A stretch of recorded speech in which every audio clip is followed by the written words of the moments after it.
Buenas tardes, habla Russell Turner. Soy estudiante de la Palabra de Dios. Quiero continuar el estudio en el libro de Santiago y el título de este estudio es Pongan en práctica la palabra. Voy a leer en Santiago 1:22. Dice la palabra: sean hacedores de la palabra y no solamente oidores de la palabra. Otra versión lo dice así: pongan en práctica la palabra y no se limiten solo a oírla. La palabra de Dios es como un espejo que revela lo que somos. Debemos mirar atentamente, o sea, con mucha atención, a lo que ella nos dice. Dice versículo 23, porque si alguno es oidor de la palabra, pero no hacedor de ella, este es semejante al hombre que considera en un espejo su rostro natural, pero porque él se considera a sí mismo y se va y luego olvida cómo era. Mas el que mira atentamente en la perfecta ley, la de la libertad, y persevera en ella, no siendo oidor olvidadizo, sino hacedor de la obra, este será bienaventurado en lo que hace. Santiago está diciendo que debemos de mirar a la palabra, debemos leerla, estudiarla, meditar en ella y aplicarla a nuestra vida, y no olvidar lo que hemos leído, sino debemos obedecer los preceptos de la palabra. El que oye la palabra, pero no la practica, es como aquel que se mira en un espejo, pero pronto se olvida cómo se veía. El que oye la palabra y la practica será bendecido por Dios en su vida. Esta persona comprueba que su fe es viva, una fe verdadera, por medio de sus buenas obras. Las buenas obras no salvan, pero el creyente que de veras tiene fe en Cristo Jesús va a probar su fe por medio de sus buenas obras. Santiago 2:17 dice: la fe, si no tiene obras, está muerta. Muéstrame tu fe sin obras, y yo te mostraré mi fe por mis obras. Yo no puedo ver su fe. Usted no puede ver la fe mía. Solo Dios puede ver nuestra fe. Lo que usted y yo podemos ver del uno al otro son nuestras obras. Y debemos de comprobar nuestra fe por medio de nuestras buenas obras para la gloria del Señor Jesucristo. La bendición no viene solo por oír la palabra, sino también por hacer la palabra, obedecerla y aplicarla a nuestras vidas. Entonces debemos oír la palabra, recibir la palabra y obedecer la palabra, según este pasaje. En Santiago 1:19, el escritor Santiago nos da un bosquejo por todo el libro, toda esta carta. Versículo 19 dice así: por esto, mis amados hermanos, todo hombre sea pronto para oír, tardo para hablar, o lento para hablar, y tardo o lento para enojarse. Aquí vemos 3 puntos. Debemos ser dispuestos a oír prontamente, a escuchar con atención. Y esto corresponde a capítulos 1 y 2. Después dice Santiago, debemos ser lentos para hablar.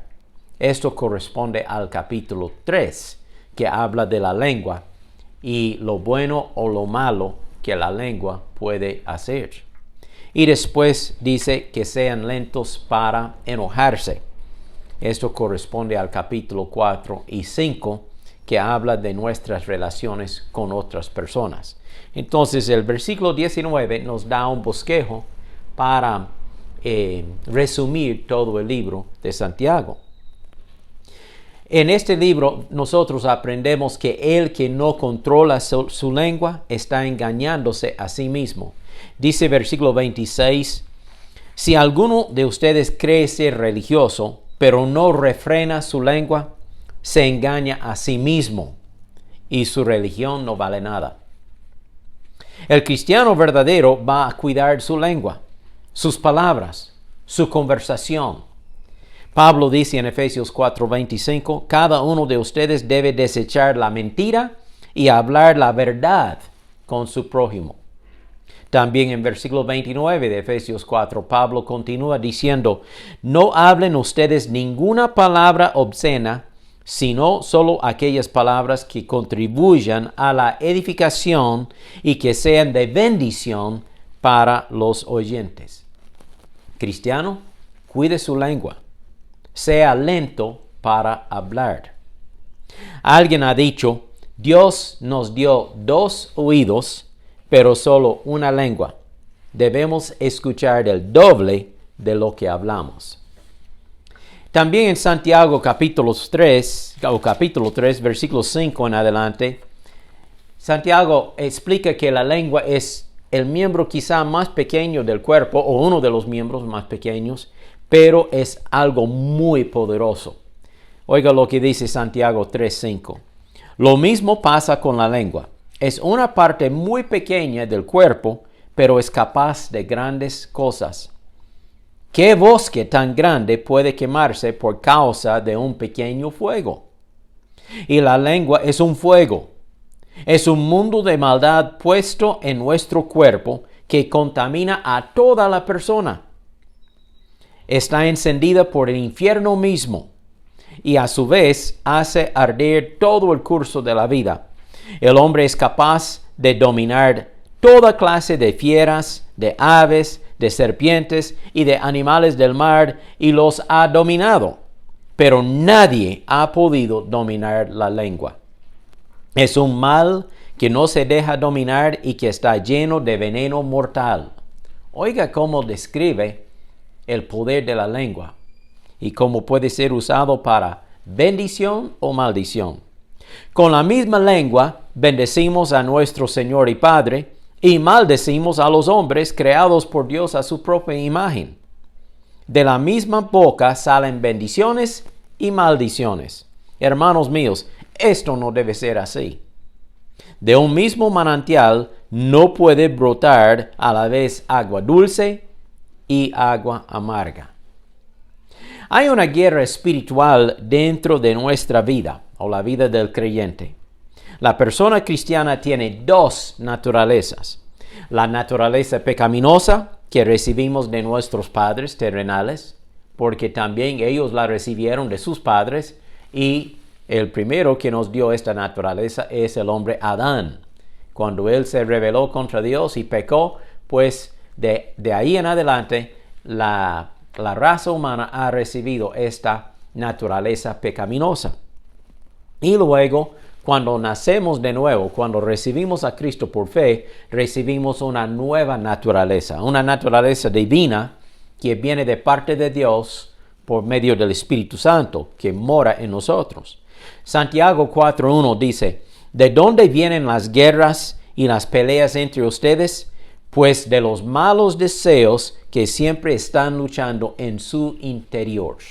Ahí está esa naturaleza pecaminosa que quiere tentarnos a pecar. El orgullo es nuestro enemigo, pero la humildad es nuestro amigo.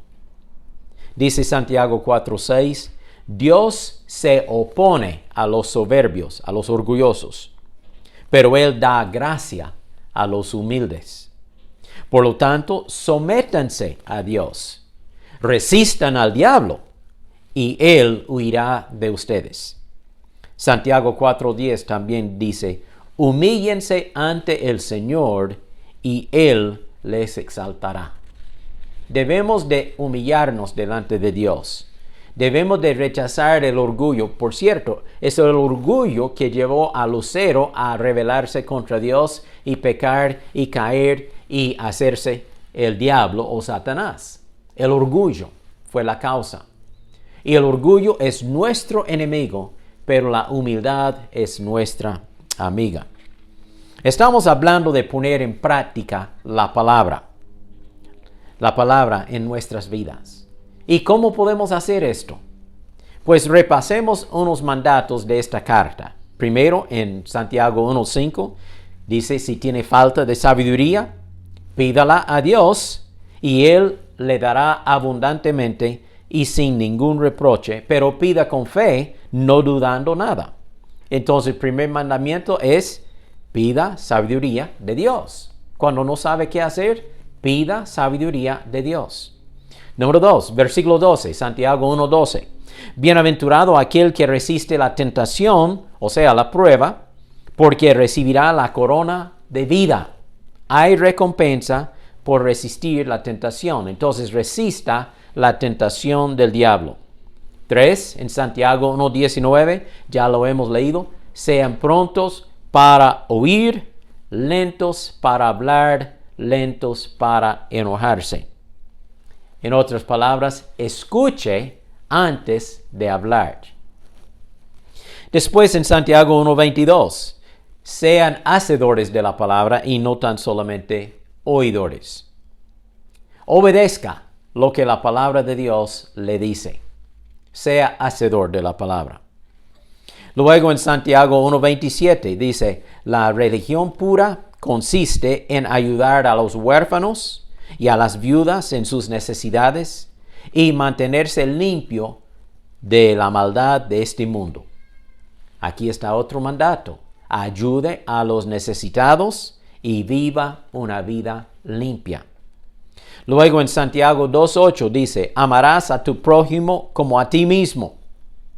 En otras palabras, ame a Dios primero, a otros en segundo lugar y a uno mismo en último lugar. Y luego Santiago 2:28 dice, la fe está muerta si no tiene obras. En tantas palabras está diciendo, comprueba su fe por medio de sus buenas obras. Podemos ver con mucha claridad que el libro de Santiago es muy práctico. Es un libro que nos da instrucciones claras y concisas. Sería de mucha ayuda a su vida espiritual si pasara un tiempo leyendo esta carta de Santiago y luego meditando en lo que ha leído para luego aplicarlo a su propia vida. Déjeme dejar una palabra más de Santiago antes de cerrar este estudio. Santiago 5:8. Tengan paciencia y manténganse firmes, que ya está cerca la venida del Señor. Jesucristo viene pronto. Queremos estar en espera de su venida. Podría ser el día de hoy. Cuando Él venga, queremos ser hallados firmes y fieles, sirviéndole a Él con todo el corazón. Pongamos en práctica la palabra. Que Dios le bendiga en el estudio de la palabra de Dios y en ponerla en práctica en su vida. Gracias, Señor Jesús, por tu palabra, por este libro tan práctico del escritor Santiago, y pido que este mensaje sea de una ayuda espiritual a cada oyente. Te pido esto en el nombre de Jesús. Amén. Gracias por compartir este tiempo conmigo. Que sigamos adelante estudiando la palabra y sirviendo al Señor con nuestras vidas.